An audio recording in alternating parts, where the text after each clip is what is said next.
আপনাকে বলছি না আপনি এটা করেন না, করুন, আপনার খুশি করুন, ইচ্ছা করুন, কিন্তু নতুন জিনিস আপনি কোনো একটা না জেনে মাসলা সম্পর্কে জানলেন না, অন্যজনের দেখে আপনি আমল করে একটা বিবাদ সৃষ্টি করছেন, সমাজের মধ্যে বিশৃঙ্খলা সৃষ্টি করছেন। আমি এতটুকু অনুরোধ করব, এই বিশৃঙ্খলাগুলো আপনারা সৃষ্টি করিয়েন না,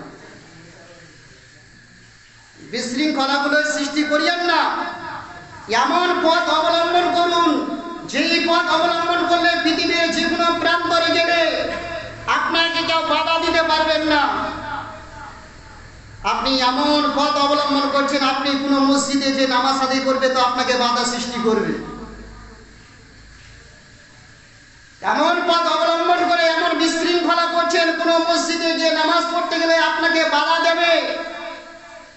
হয় না হয় আমি বলছি না, আপনাকে কোনো সময় অপমানও হতে পারে।